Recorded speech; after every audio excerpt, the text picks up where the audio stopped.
Well, our 3-day weekend has come and gone. And the world we live in is so strange that, yes, even after this 3-day weekend, I'll be working today. I work today. Of course, it's after working hours. And then I will now have a 5-day weekend. And that's just the world we live in at the moment. So, not they gave me the sick time for it and all that. It's as a family member is being affected by this the situation in the world. But let's see what the Evapo-Rust does. And here we are, as you can see. The beautiful Ridgid wrenches. You will not find a speck of rust. And the Evapo-Rust is still looking pretty good. Got a little funk to it, so it's got some. It's gotten some. I don't know, some of the ugly stuff in there, but we are going to see how it did. Let's look at this 14-inch first. Oh. As you can see there, nice gray. This is like a film almost. Now see, it's kind of a dark gray. If you can see that. But that's bare metal. There's not a speck of anything on there. A little speck of dirt there, but it's gone. So what I like to do, well, what I like to do is hit it with the wire wheel. But I'm going to go under the assumption that most people don't have shop equipment.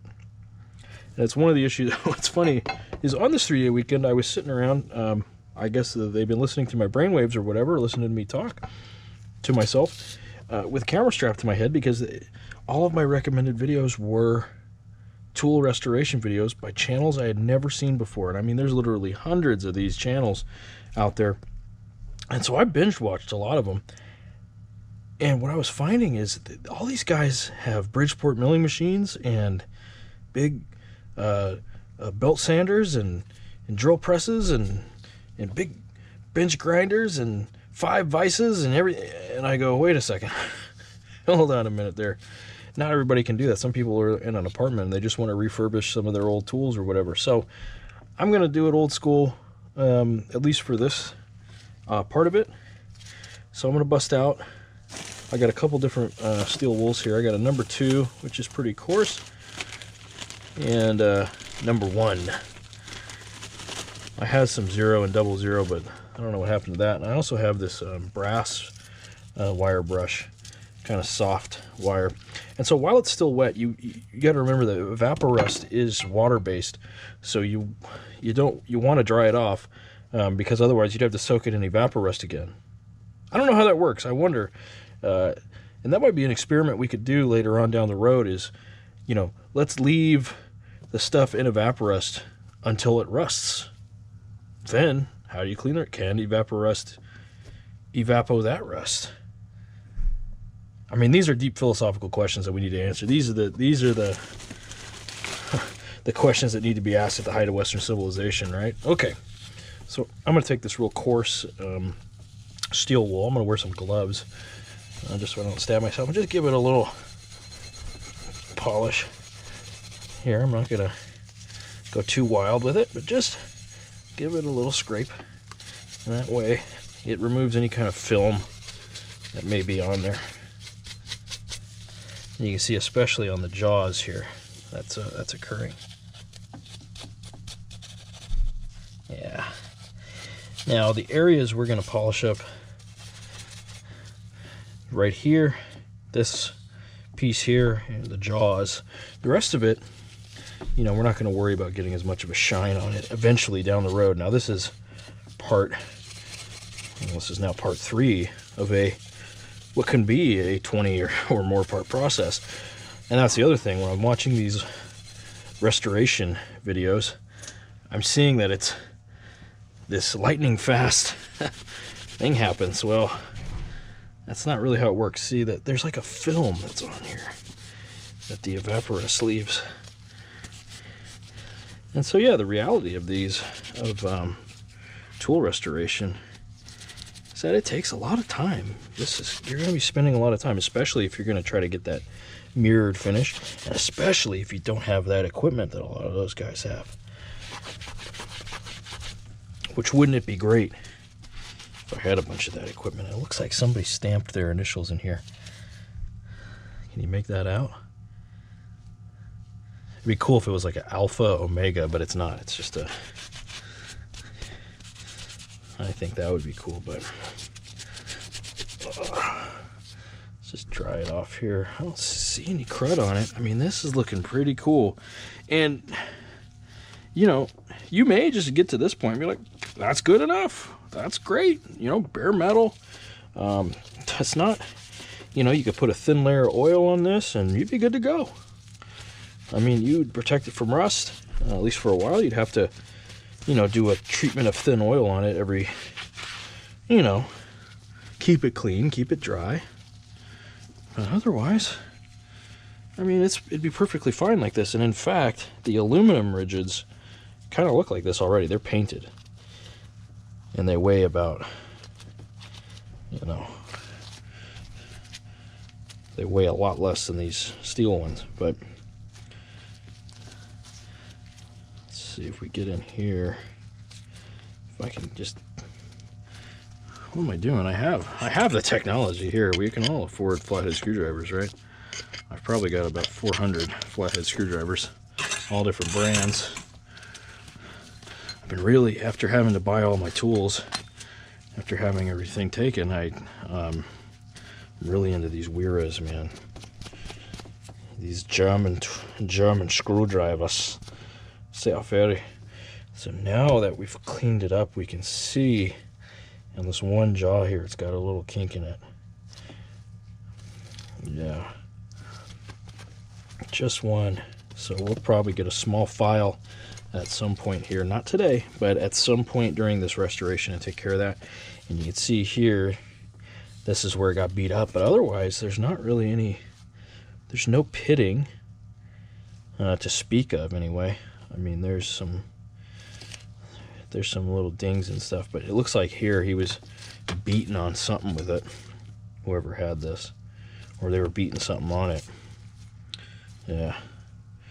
Set that down. Let's get its jaw here and take a look at that. Okay. This scrubby dub. And I realized some of the steel wool is floating into the Evapo-Rust. I'm not really worried about it. I'll often will filter this with a coffee filter and put it in another vessel. That's what I'm going to do with that simple green at some point. Although it's fine where it's sitting. It's not hurting anything over there. But this is the other area that we're going to get a real good polish on. Right here and right here. And then the rest of it will be painted. Now, the other thing I saw that was really interesting that I hadn't really noticed, a lot of these channels that are doing these, you know, almost stop motion ASMR tool restorations, is they're heating these tools instead of doing like a Japanning with chemicals. They're heating the tool with a torch and then dumping it into a thin oil, and that makes it black. That does like a Japanning effect. I'd never seen that before. I never heard of that, and now I'm seeing that they all do it. I'm like, why have I not I've never known about this? So I don't know if I want to, I don't know if for this I want to try that. I think I'll probably just paint it black, because I have experience in that. I've done that. It looks, you know, sometimes that stuff you see on the internet is too good to be true. I'm sure I mean, it makes sense that it would do that, but on the other hand, I don't know. I've got fire extinguishers handy, but I don't know if that's good enough. I don't want to set off the building sprinklers. Okay, and this guy here.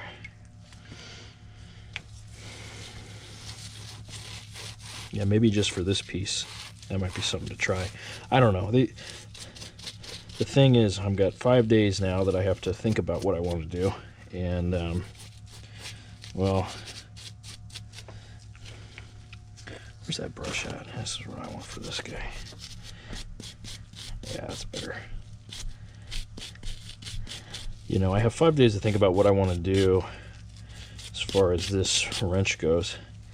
And I know I definitely want to paint this 18-inch that's in here. I already have a 14-inch, a brand new 14.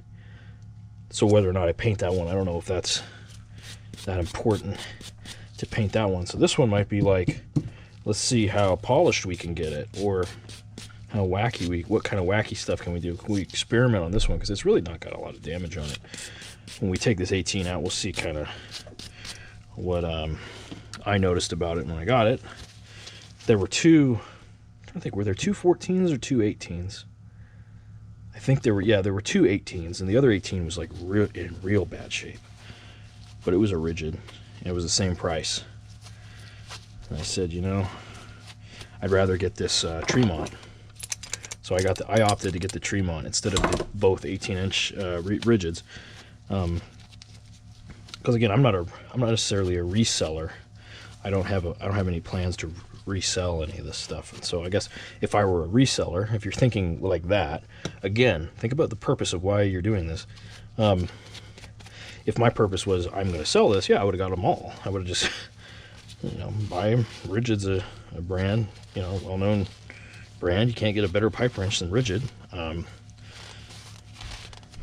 You know, and every plumber and everybody will tell you that. So, you know, you can restore an old one, a bunch of them, and sell them. You know, you could probably make a couple. You know, you could make a couple dollars potentially. Yeah, see, I cleaned it off with that brass brush and sort of left a brass finish on it. That's weird. I'm actually gonna negate what I just did, but okay.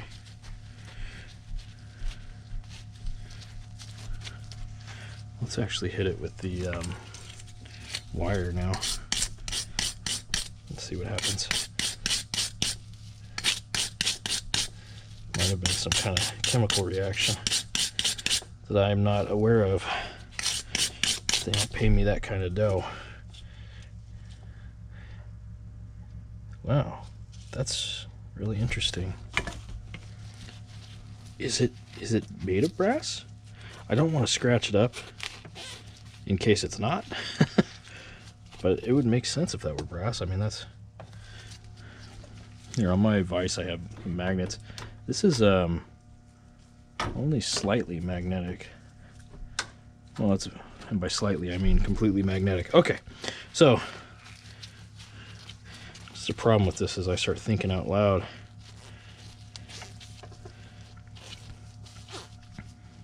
Could just cut. Could just, you know. And I could be like everybody else. Wouldn't that be nice? Hey man, you have the Olfa rotary bat, just like that Canadian guy with the foul mouth. Yeah, I do. I like that guy. That guy's cool. Do I have it because of him? No, because I already had one. But I do like that guy. Don't get me wrong. I am a fan. I have a Tappy Tap t-shirt. All right. What's going on here?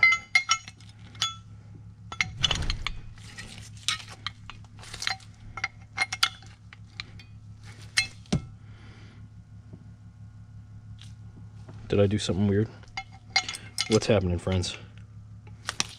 Leave your comments below and tell me what I did wrong. What am I doing wrong here? Find out next video. Okay. I must have got something stuck in there. Or something has come loose. No, the spring is in there. There's a spring clip and an actual, looks like an actual spring back here. Yeah, that's the thing. I'm watching these other videos, and these guys are drilling these pins out and fabricating their new ones and on their milling machines and everything. It's like, well, good for you guys. What if you're just some schmo, you know? You just want to make your tool shiny. I don't know. Why has it got to be like that complicated? There we go. I don't know what's going on there. Yeah, tell me in the comments what I did wrong there. We'll get to it. Now this is just a temporary thing. I'm just putting it together so that when I leave it here for 5 days, I'm not going to lose any pieces.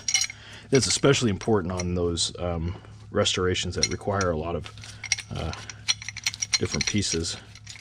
This is a 3-piece thing, so it's not that big a deal. But anyway, like that's good enough. Like that, you know, you could hit just this, just the jaws with sandpaper, and you'd be good.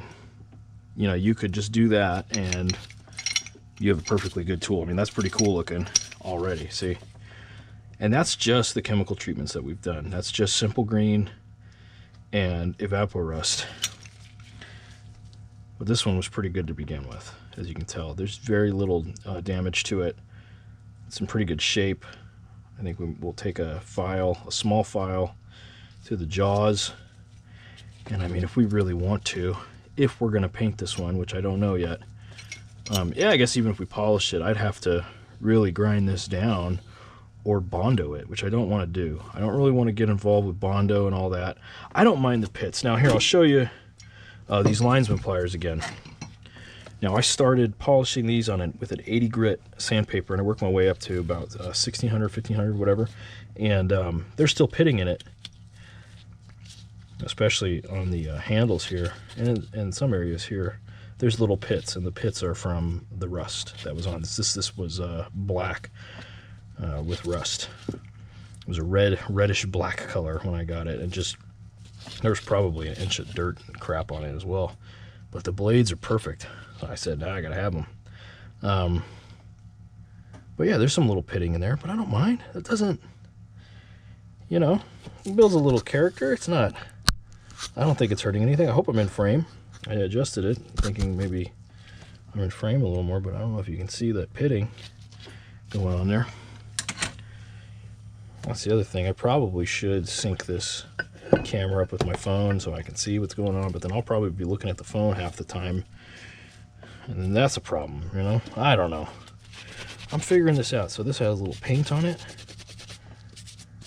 and I will show you, you know, I don't want to jinx it, but I think this paint will come right off with a little coaxing here. I say that, and see, it doesn't come right off. Okay. We'll get the brush out.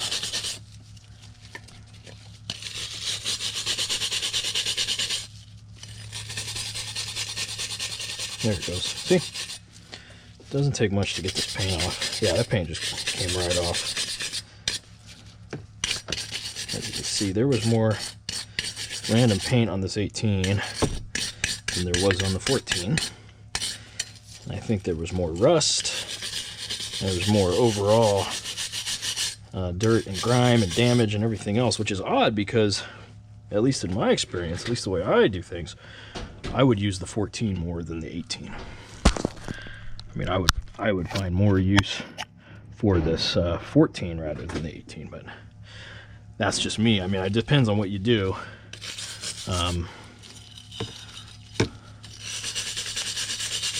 You know, I'm a building, you know, technician. You know, a variety of buildings. I probably have, you know, a dozen or so more buildings, and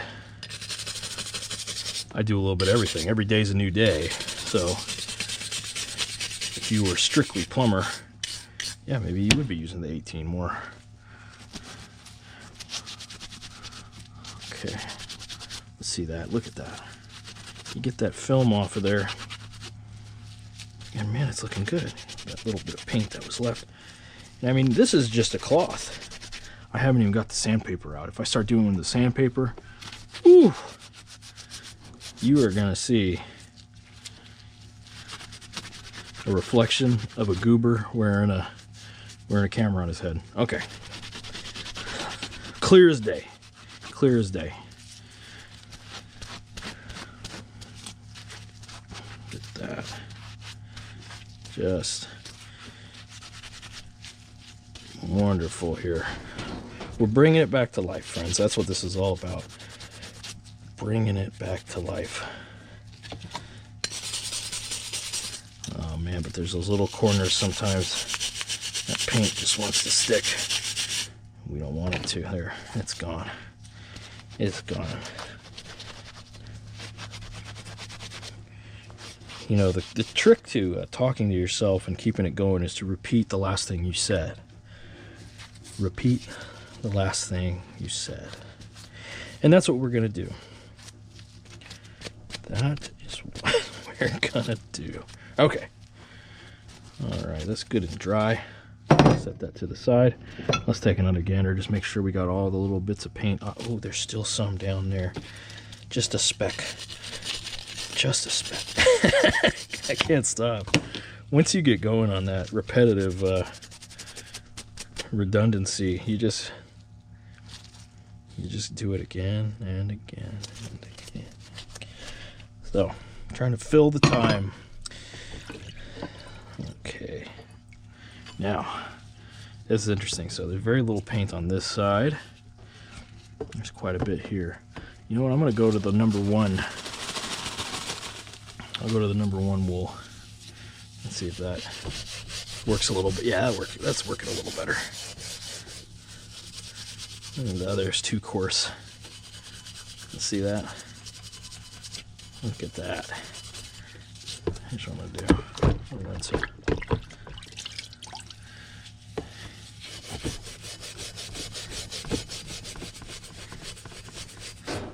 Hope you're seeing this now. This has some heavy pitting in it, and the paint is actually getting stuck in the pitting.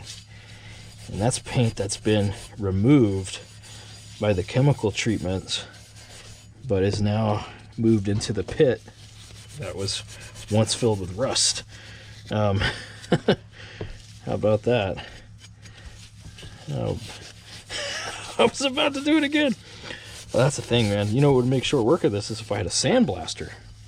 And it amazes me, some of these guys, they just must have, that YouTube money is just getting them those, they have a big old shop to have sandblasters and Bridgeport milling machines. And, oh man, everything you can think of. They got the old Marvel bandsaws and just, how do they do it? Almost like they're professionals or something. Okay. I know how to oil up a ratchet pretty good, that's for sure. Okay. I'm going to do the heavy brush on this. We can, I'm going to take this out and just wrap it up. I'm going to get this, where did I put the lid? Oh, the lid's down here. I had some viewers talk to me about, why don't you clean this lid? And my response is, why? Why would I clean the lid? What's the point? Okay, let's ask ourselves that, and you get back to me on that. Okay.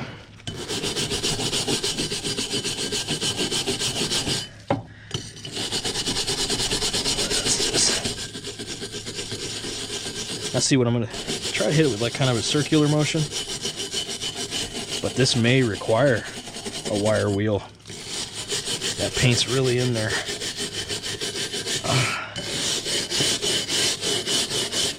And you know, you don't have to have, you know, the grinder, bench grinder or that. I mean, you can get a wire wheel, attach it to an old drill, and do it that way. You're not going to get as much power as you would from the other aforementioned items, but it's better than nothing. You're going to save your wrist, save your arm.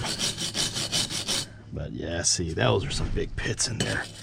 I mean, that may be the thing to do, is get some epoxy in there or something, because that's pretty bad. That's going to be ugly when I paint it.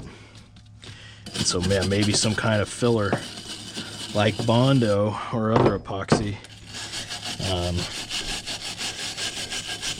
because that imperfection is going to show. You know, you can see it now, but once you throw some shiny red paint on there, you're really going to notice that.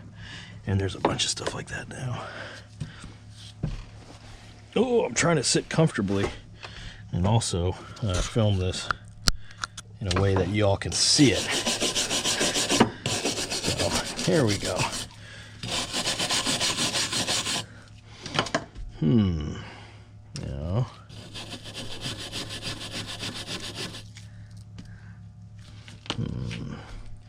I don't have any of my hooks here or my picks out.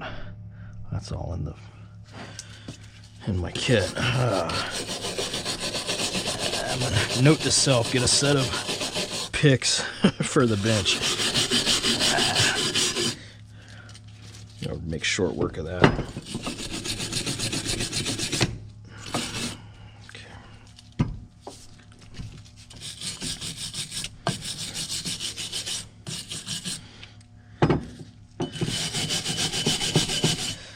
I've got this one part here that's bugging me that much that I'm going to break the rule I just said I was going to not break.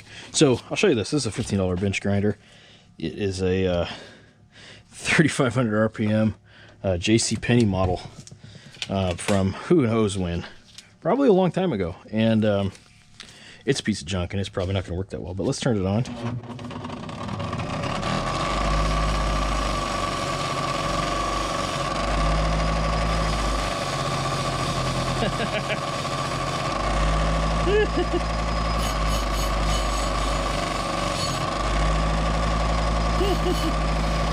That's just great.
Finding it difficult to see here. Glasses start to fog up. Now, what I did there was just hit the areas I could. Now this may require something else, and that's going to be what I've got here. For instance, I've got this wire wheel I can hook onto a drill, which I don't have handy at the moment, and I can just get in there like that, and that should take care of it. I've also got this rotary tool here, or Dremel. It's a Dremel brand rotary tool. You could use that as well. You could put a little wire wheel on there and go from that. And that's with smaller power tools. You're not having to spend, you know, thousands of dollars on a big hefty machine, and then again have the space for it and everything like that. So this is just the initial polish, just the cleaning the Evapo-Rust off. We're not getting too crazy just yet, because this, like I said, this is going to be a long process for these wrenches. And what I would like to do is get a bunch of projects going at once, but because it's a 5-day, I'm going to be away from the shop for 5 days. Well, I don't want to leave anything in any chemicals for that long, because I have a few things I want to get, like this rasp. I definitely, what I showed you in the first video, this Crescent water pump wrench, I want to get that. This one we will use, we will knock the pins out of this one to take it apart to get it perfectly clean. This will be one we will polish to as close to a mirror finish as we can get with by hand. Okay, I'm not going to get any buffing wheels out or anything like that. You can also fake it with this Never Dull, illegal in California, which I think is basically mineral spirits in this batting. See, I'll show it to you. This stuff, once you get it down to that last, you know, real light grit sandpaper, and you're wet sanding at that point, you dry it off, throw this on there, and that'll shine it up for a while. I mean, you can wipe your tools with that every once in a while, but check this out. Yeah, see, it's got a big old chunk of it taken out here. This is eaten away by rust. This wasn't chipped away by wear and tear. This is just straight up rust, just ate through this thing. And you can see here, it's real bad. So this got put away wet, and it stayed wet. Yeah. And that's probably why we're having issues with this paint as well. I want to try to get as much of this off as I can before we come back for the next bit. But anything we do after this, we'll definitely get rid of that. I know I talked up the Evapo-Rust like it takes the paint off. It does, and it did. You saw it take most of the paint off, where very effortlessly just wiped it and it was gone. Sometimes it doesn't always work out that way, you know. So sometimes there's one or two flecks that just won't go away. And I mean, there's been times where I have done the Evapo-Rust treatment and I've wire brushed the whole thing and I've thrown it back in the Evapo-Rust for another day. You know, just to try to get rid of any last residual stuff. Knock it loose at least. Because then it'll attack nothing but that, since you've cleaned off everything else. And that's really the key, though. I think what we learned here from this is you could see that Evapo-Rust was still very clear, still had the same color as it did when I poured it in. That's what you want to see. You want to be able to reuse it again and again. Once you throw in something that's too dirty, like if I just threw this into the Evapo-Rust, it would probably turn black, just because you can see the dirt on this and the amount of rust on it. You know, let the degreaser and initial cleaning, heck, you know, hit it with a brush or two, you know, a few times before you put it in there. You know, just get any of that loose, anything that you can get off before you place it in the chemicals, the better. And that way your chemicals are going to work a lot better and more efficiently, and you're not going to be going out and spending the money on the jugs of Evapo-Rust or whatever you happen to use, because at that point, yeah, you probably should just buy a big wire wheel or what have you. So again, I'm just putting this together for purposes just to have it, keep it safe. And probably the best thing to do would be to hang it up. Probably be best to hang these up, and I will hang these up off camera over in another area that I have in this warehouse / shop. But as you can see here, these are looking pretty good. I'm happy with what I'm seeing so far, and I could, you know, I'm starting to get the gears turning as far as what this refurbishment's going to look like, or restoration, whatever you want to call it. We're not going to be rebuilding any parts on it, so I guess it's just a refurbishment. Maybe it's the other way around. I don't know. But I'm really happy with the way these are looking so far.